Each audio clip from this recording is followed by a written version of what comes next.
اکبر کمال جوگی کے یہاں پر ایک بلی پلا کرتی تھی. ایک بات بتا کر کے میں اپنی تقریر کو اب ختم کرنے جا رہا ہوں. وہاں پر ایک بلی پلا کرتی تھی. ایک دن مخدوم اشرف جہانگیر سمنانی ایک کرامت بیان فرما رہے تھے. کس کی؟ سید نجم الدین کبریٰ علیہ الرحمت والرضوان کی. آپ فرما رہے تھے سید نجم الدین کبریٰ علیہ الرحمہ نے ایک کتے کے اوپر نظر ڈالی تھی تو اس کو ولی بنا دیا تھا. اللہ اکبر. جب یہ کرامت آپ کی بیان ہوئی تب آپ کے ایک خلیفہ تھے جن کا نام رفیع الدین تھا. ان کے دل میں یہ خیال پیدا ہوا اب اس وقت ایسا کون اللہ کا ولی ہوگا کہ جو ایک جانور کو بھی اللہ کا بندہ اللہ کا نیک بنا دے. اللہ اکبر. جب دل میں یہ بات آئی تب مخدوم اشرف جہانگیر سمنانی نے مسکرا کے فرمایا اس وقت بھی ایسے اللہ کے نیک بندے موجود ہیں. اللہ اکبر.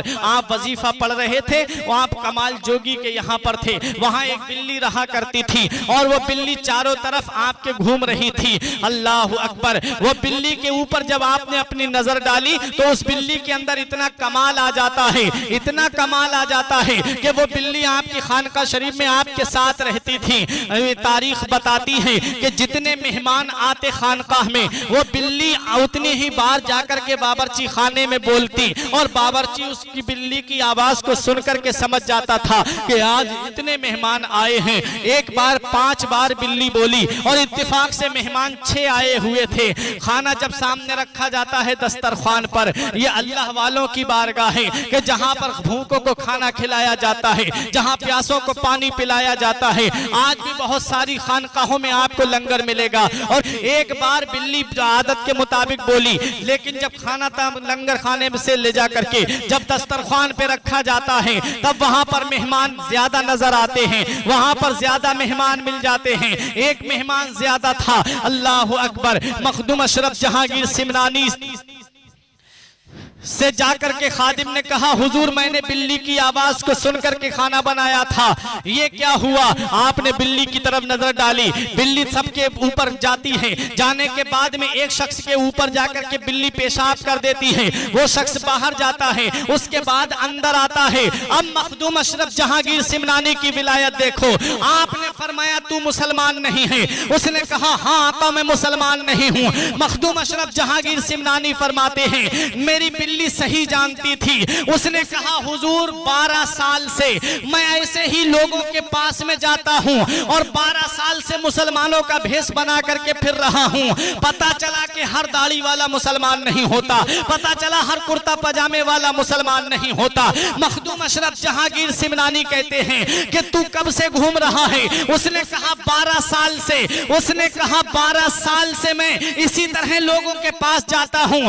آج میرا راز کھلا ہے تو وہ آپ کی خانقاہ میں کھلا ہے لیکن آج سے میں کلمہ پڑھ کر کے مسلمان ہو رہا ہوں.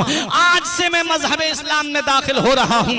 آج سے میں مذہب اسلام کا سچا تبلیغ کرنے والا بن رہا ہوں. اب پتا چلا یہ مخدوم اشرف جہانگیر سمنانی کی صحبت میں رہنے والی بلی کا یہ کمال ہے کہ مسلمان بھی پہچان لیتی ہے اور غیر مسلم بھی پہچان لیتی ہے. تو پتا لگاؤ کہ مخدوم اشرف جہانگیر سمنانی کی ذات کا عالم کیا ہوگا, پھر ان کے مقام کا عالم کیا ہوگا, پھر ان کے مرتبے کا عالم کیا ہوگا.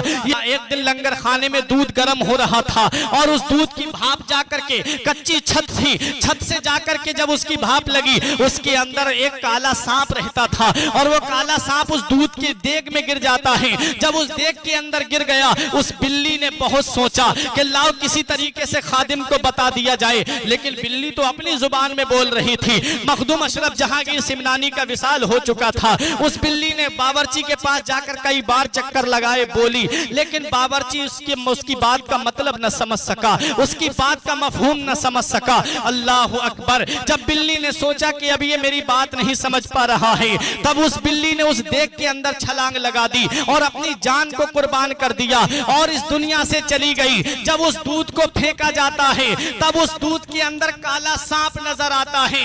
بلی نے جان اپنی اس لیے دی تھی تاکہ یہ دودھ فقیروں میں تقسیم ہوگا, جو بھی اس دودھ کو پیے گا اس کا انتقال ہو جائے گا, جو بھی اس دودھ کو پیے گا اور وہ اس دنیا سے چلا جائے گا.